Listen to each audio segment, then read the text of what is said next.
Hi everyone, welcome to Blue Book. Today we are going to make one of my favourite dishes of all time, Japanese soup curry, made in the northernmost island Hokkaido. This is an incredibly simple dish with just a small little twist. Let's get started. So using one onion, we're going to slice the roots off and then just give that a slice. We're not going to worry about cutting this too finely here, we're going to blend that later. Now grabbing a thumb-sized knob of ginger, we're going to take a metal spoon and we're going to scrape the skin off. There's no need to use a knife, this is easy and heavily reduces waste. And just look at how easy that comes off.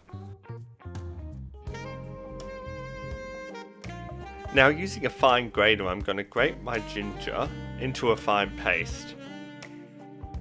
I'm then going to take my garlic and I'm just going to smash that up, and I'm going to grate that skin and all directly onto my grater. If my camera angle was better, you would be able to see that skin being left behind, leaving the garlic as a fine paste.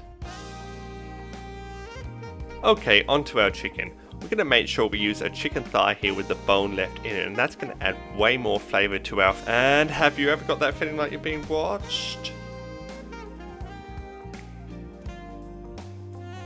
Now we're just going to quickly season our chicken with salt and pepper, flipping it over, making sure it's well coated. And then over a medium-high heat, using a neutral oil, we're going to really crisp our skin of our chicken. We really want to get that Maillard reaction going.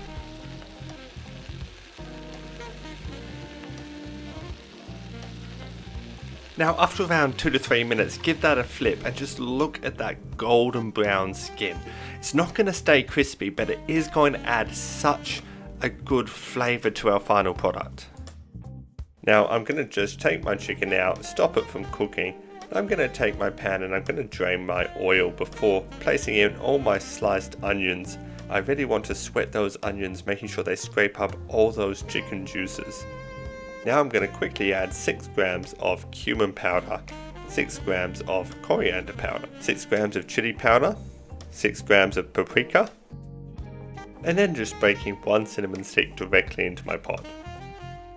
Now I want to just stir that into our oil, trying to extract all those flavours into the oil. Now adding 20 grams of mango chutney, 30 grams of honey, our grated ginger and garlic, and some tomato paste. Now make sure you cook that tomato paste well, that takes a little bit of the metallic taste out of the tomatoes and just makes it a little sweeter. Now on to perhaps our most important ingredient, we have Japanese curry cubes. Adding 2 cubes to my pot and making sure we mix that around and dissolve it all. Now adding 2 to 3 litres of a high quality chicken stock, before adding our chicken thighs back to our pot for 30 to 45 minutes until that chicken is falling off the bone.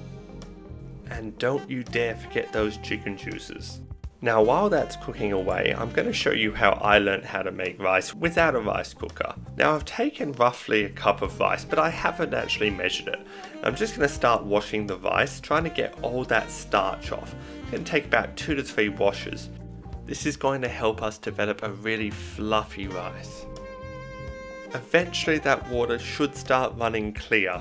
Now when I come to cooking my rice, I know how much water to put in it because I'm going to use the tip of my finger, and as soon as it reaches that indent, that's the perfect amount of water to cook your rice. Giving that rice a good pinch of salt, I'm going to leave the lid on and cook it for 12 to 15 minutes, and I'm not going to touch it until that rice is nice and cooked. Once cooked, I'm going to take my spoon and move that rice around, making it nice and fluffy. And there you go, really good rice without a rice cooker. Now quickly returning to my soup, I'm going to take my chicken out and it should be falling off the bone tender.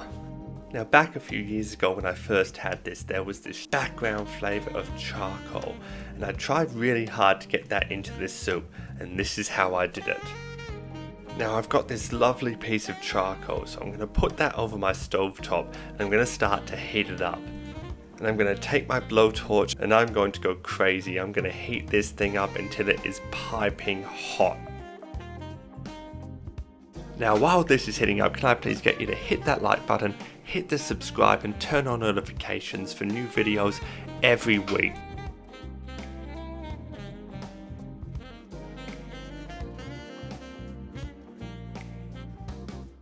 Now that our charcoal is literally piping hot, we're going to return to our pot and we're going to add a bowl with some butter in it. Now when we return our charcoal to our bowl, we're going to get a beautiful smoke happening. We're going to then close our lid over the top and we're going to leave that for about 10 minutes for that charcoal to infuse into our soup. And there we go, a beautifully infused charcoal soup. Now I'm going to use my immersion blender and I'm going to just blend my soup until we get one nice consistent texture.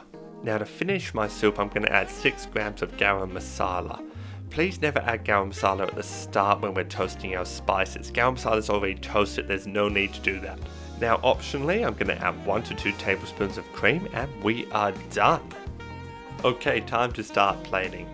Now using a large bowl and as pretentiously as possible, I'm going to place 2 chicken thighs, followed by some beautiful charred sweet corn, some nice fresh green beans, a few pieces of lotus root, and a few pieces of carrot, before gently spooning over my beautiful soup curry. And seriously guys, this is one of the best dishes you'll ever have. It's comforting, it's warm, you will not regret doing this one. Now onto the taste test. Straight away you get a strong hit of curry, so many spices coming through, and in the background that beautiful charcoal flavour. Such a unique soup, welcome on any winter's night. We'll see you next week on Blue Book.